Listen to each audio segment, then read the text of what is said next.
रतनपुर गांव में संपत और कपटा नाम के दो व्यक्ति रहते थे। रतनपुर गांव के करीब के जंगल में एक डायन का आतंक था। रतनपुर गांव के बहुत से लोग उस जंगल में गायब भी हो चुके थे। संपत और कपटा उसी जंगल से गुजर रहे थे। अरे कपटा भाई, हमें शॉर्टकट रास्ते से नहीं आना चाहिए था। यहाँ से जल्दी चलो। सुना है यहाँ पर लोग रहस्यमय तरीके से गायब होते हैं। ये जंगल बड़ा ही डरावना है।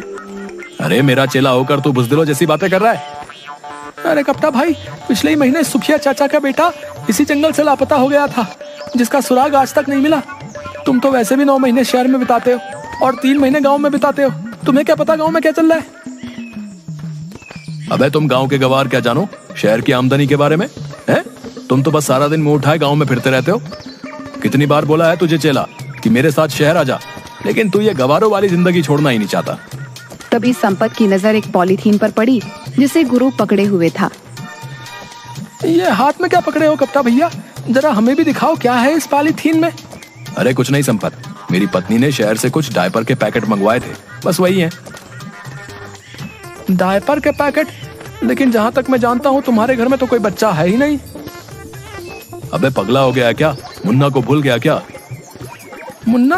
अरे वो तो 10 साल का हो चुका है कपटा भैया। सांड की तरह फैल फैल कर मोटा ताजा हो रखा है। क्या वो अभी भी डायपर पहनता है? तुम गांव के गवार क्या जानो? तुम गांव के गवार इस बात को नहीं समझोगे। हम शहर के रहने वालों के तौर तरीके कैसे कैसे होते हैं। बड़े शहर वाले बनते फिरते हो। अरे सीधे सीधे ये क्यों नहीं कहते कि तुम्हारा वो सांड जैसा मुन्ना अब भी बिस्तर पर सुसु कर लेता है? अरे मैंने उसे बड़े लाड़ प्यार से पाला है। क्या खाक लाड़ प्यार? अरे कान पर 2 मारो उसके, बिस्तर पर सुसु करना बंद कर देगा। उसको पीटने के बजाय उसके लिए डायपर के पैकेट और ला कर दे रहे हो और कहते हो कि हम शहर वालों के जीने के तौर तरीके बड़े अलग होते हैं। इससे तो अच्छा मेरा गांव है भला। संपत ने यह बात बोली ही थी कि तभी अचानक देखते ही देखते चारों ओर धुआं छा गया और अजीब अजीब सी आवाजों का शोर होने लगा। ये धुआं कैसे संपत? मुझे कुछ भी दिखाई नहीं दे रहा। तभी संपत के कानों में कपटा की चीख टकराई।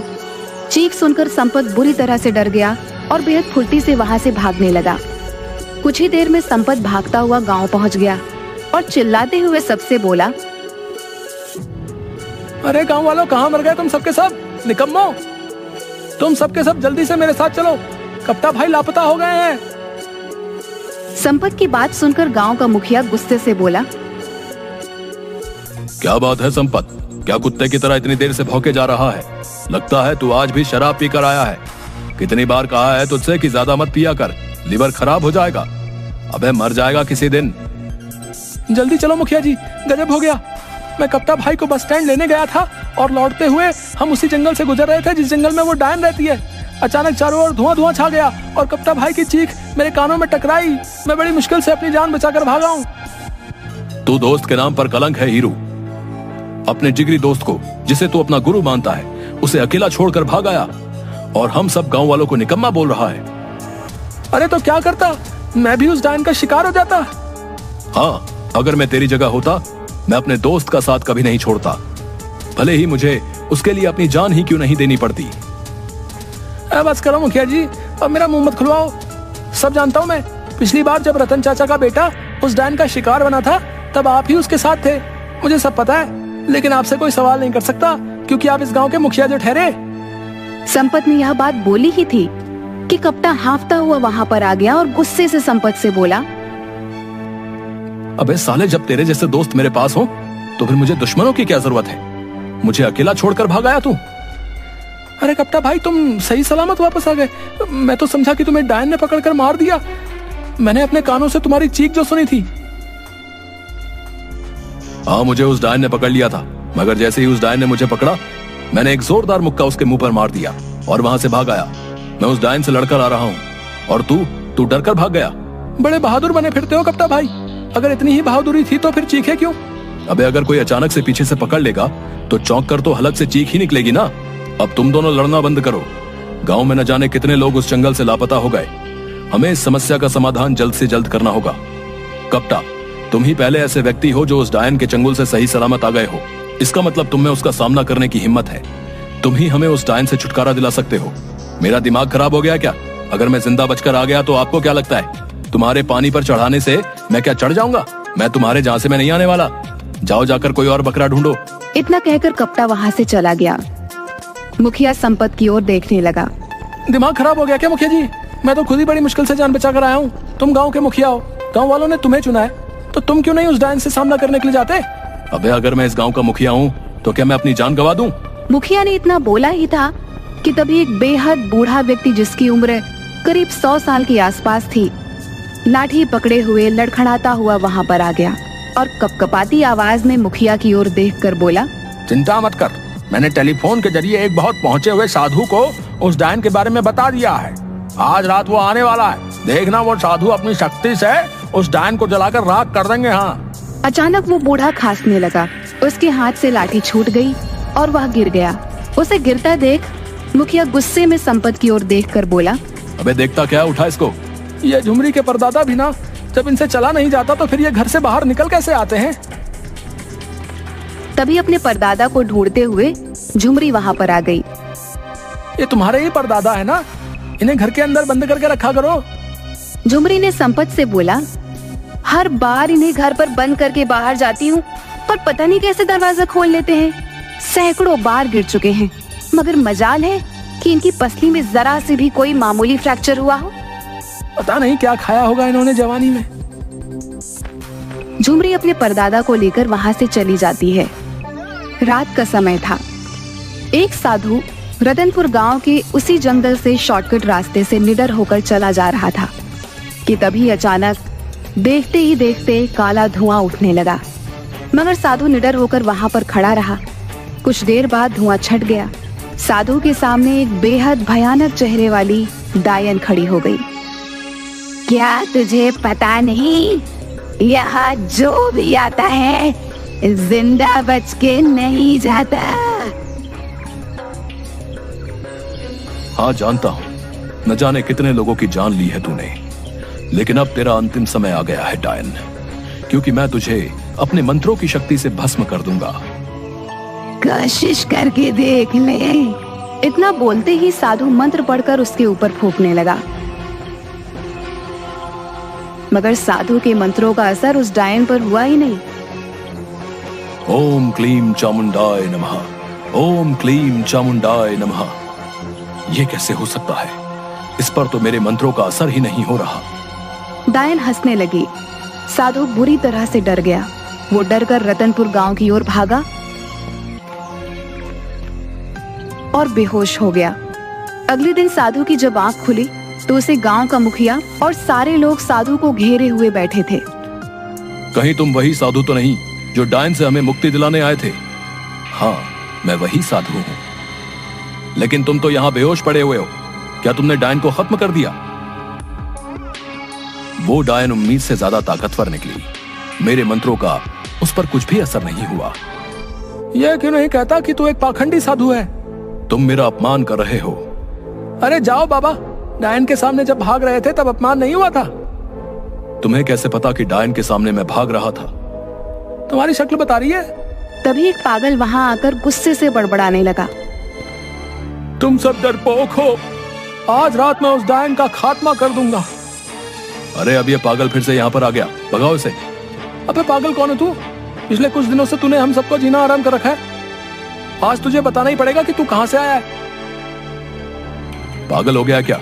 वो एक पागल है, वो तुझे कैसे बता सकता है कि वो कहां से आया है? उस बेचारे को तो अपना ही होश नहीं है। वो पागल बड़बड़ाता हुआ वहां से चला गया। देखना मुखिया जी, मुझे लगता है आज रात इस पागल की आखिरी रात है। सही बोल रहा है तू, ये मरेगा साला आज। अरे वो सब तो ठीक है, लेकिन इस समस्या का समाधान कैसे निकलेगा, इस बारे में सोचो। उस डायन के आगे तो ये साधु भी अपनी जान बचाकर भाग आया है। कपटा और संपत, तुम दोनों इस गांव की आन बान और शान हो। तुम दोनों की जोड़ी इस गांव में गुरु और चेले के नाम से मशहूर है। आखिर तुम दोनों इस समस्या का समाधान क्यों नहीं निकालते? क्योंकि हम कोई तांत्रिक नहीं है मुखिया जी। आपने स्वयं देखा, ये तांत्रिक खुद अपनी जान बचाकर भागा है। भला हम कैसे इस डायन का मुकाबला कर सकते हैं? तो फिर गांव के लोग ऐसे ही लापता होते रहेंगे क्या? तभी गांव का एक व्यक्ति बोला, मुखिया जी, हम पुलिस की मदद क्यों नहीं ले सकते? अबे पागल हो गया क्या है? पुलिस वाले कब से डायन और चुड़ैल को पकड़ने लगे? अगर वहां पर मुखिया जी शिकायत लेकर गए तो उल्टे डंडे मारकर भगा देंगे। बकवास बंद कर कप्ता। पिछली बार एक पुलिस वाला जो इन सब बातों पर यकीन नहीं करता था उस जंगल में गया था, जो आज तक वापस नहीं लौटा। तो फिर अब आप सब कुछ भगवान के भरोसे छोड़ दीजिए मुखिया जी, वही हम सबको इस मुसीबत से बचा सकते हैं। कुछ दिनों बाद उस डायन का आतंक इतना ज्यादा बढ़ गया कि रतनपुर गांव के लोग रतनपुर छोड़कर दूसरे गांव की ओर जाने लगे। एक रात की बात है, वह पागल बड़बड़ाता हुआ उसी जंगल में जा रहा था कि तभी अचानक एक काला धुआं उठा। उसमें से वही भयानक डायन निकलकर प्रकट हो गई और पागल की ओर देखकर बोली, जंगल में मुझे सिर्फ इंसानों का मांस अच्छा लगता है, पागल का नहीं। अरे तुझे कैसे पता मैं पागल हूँ? बेवकूफ डायन, लोग मुझे इसलिए पागल कहते हैं क्योंकि मैं दिन भर शराब पिए रहता हूँ और सच बोलता हूँ। अगर तू पागल नहीं है तो मरने के लिए तैयार हो जा। डायन की बात सुनकर वो पागल हंसने लगा। तू मेरी हंसी बना रहा है? सच तो ये है कि तू डायन है ही नहीं। अगर डायन होती तो मुझे मार देती। पागल ने इतना कहा ही था कि डायन ने पागल को दबोच लिया। अचानक उस पागल की आंखों के सामने अंधेरा छाता हुआ महसूस हुआ। कुछ देर बाद जब उसकी आंख खुली तो उसने अपने आप को जंगल की एक बंद काल कोठरी में पाया, जहां रतनपुर गांव के वो सारे लोग मौजूद थे जो लापता हो गए थे। उन सब के हाथ पैर बंधे हुए थे। उन्हीं में से एक व्यक्ति ने पागल से बोला, अबे बेवकूफ, क्या जरूरत थी तुझे यहाँ पर आने की? आज रात वैसे भी हम सबको विदेश भेज दिया जाएगा। ये सारे के सारे लोग मानव तस्कर हैं। हमारे ही गांव का कोई व्यक्ति उनसे मिला हुआ है जिसने डायन का खौफ फैला रखा है। झूठ बोलते हो तुम। मैंने खुद देखा वो काला धुआं। उस धुएं में से वो जो डायन निकली। अरे वो सब केमिकल का कमाल था। आज की टेक्निक के दौर में कोई भी मेकअप करके चुड़ैल डायन बन सकता है। फिल्में नहीं देखी क्या? अरे यार तू तो पागल है, मैं तुझे क्या बताऊं। तभी एक और व्यक्ति वहां हंसते हुए आ गया। तुम तो रतनपुर गांव के व्यक्ति हो, तुम्हारा नाम कप्ता है। तभी एक और व्यक्ति वहां हंसते हुए आ गया, जो कोई और नहीं बल्कि कप्ता का दोस्त संपत था। गुरु ये पागल तो बड़ा जल्दी सही हो गया। मैं तो खामखा डर रहा था गुरु कि हम इस पागल को पकड़ के ले जाकर क्या करेंगे। ये पागल भला हमारे किस काम आने वाला था, लेकिन ये तो सही हो गया। तुम्हारा आइडिया कमाल का था। देखना संपत, आज की रात हम इन सबको शहर शिफ्ट कर देंगे और वहां से इन सबको पकड़कर विदेश में ले जाया जाएगा। उसके बाद हम देखते ही देखते मालामाल हो जाएंगे। तुझे अंदाजा भी नहीं है संपत, हम इतने पैसे वाले हो जाएंगे कि रतनपुर गांव जैसे न जाने कितने गांव खरीद लेंगे। कप्ता ने यह कहा ही था कि तभी उस पागल ने अपनी फटी हुई जेब से पिस्तौल निकालकर एक हवाई फायर कर दिया। सब कुछ इतना जल्दी हुआ कि कप्ता और संपत अचानक चौंक गए। गुरु इसके हाथ में तो पिस्तौल है। ये कोई पागल नहीं, ये कोई पुलिस वाला लगता है। हमने पागल समझकर इसके हाथ पैर भी नहीं बांधे। तू सही कह रहा हीरू, लगता है हम दोनों बड़ी चूक खा गए। देखते ही देखते पुलिस ने उन सबको घेर लिया। सारे पुलिस अधिकारी उस पागल को सैल्यूट करने लगे। वह पागल व्यक्ति कोई और नहीं बल्कि क्राइम ब्रांच ऑफिसर अशोक था। मुझे इंटेलिजेंस से सूचना मिली थी कि रतनपुर गांव में बहुत से लोगों की मानव तस्करी होने वाली है, इसलिए मैं कुछ दिनों पहले यहाँ की छानबीन करने के लिए आ गया था। यहाँ आकर डायन की अफवाह सुनकर मुझे पक्का यकीन हो गया कि कोई और नहीं बल्कि कोई मानव तस्कर ही होगा जिसने डायन का खौफ फैला रखा है, ताकि पुलिस और लोग डर की वजह से इस जड़ की तह तक न जाएं। और इस काम के लिए मेरी मदद गांव के मुखिया ने की। तभी गांव का मुखिया और उसी साधु के साथ और लोग वहां पर आ गए। मुखिया मुस्कुराता हुआ बोला, मुझे तो उसी दिन तुम दोनों पर शक हो गया था जिस दिन तुम दोनों डायन के चंगुल से बचकर आ गए थे। ऐसा इससे पहले कभी भी नहीं हुआ। सारा गांव डायन से डरा हुआ होता था और तुम दोनों के चेहरे पर कोई शिकन नहीं होती थी। मैं शुरू से ही क्राइम ब्रांच के इंस्पेक्टर अशोक को जानता था। मुझे पक्का यकीन हो गया था कि मेरे गांव में कोई डायन वायन का प्रकोप नहीं है, बल्कि ये तो किसी मक्कार इंसान की ही करतूत है। और तुम दोनों के ऊपर शक उस दिन और ज्यादा पक्का हो गया जिस रात डायन से मेरा सामना हुआ। डायन को भगाने के लिए मैंने बेहद प्राचीन मंत्र पढ़कर फूंके, मगर डायन टस से मस नहीं हुई। कहां से होगी, क्योंकि मेरे सामने तो डायन थी ही नहीं। वो मंत्र डायनों और चुड़ैलों के लिए थे, इंसानों के लिए नहीं। कप्ता और संपत को गिरफ्तार करके जेल भेज दिया गया और सारे गांव वालों को डायन से मुक्ति मिली।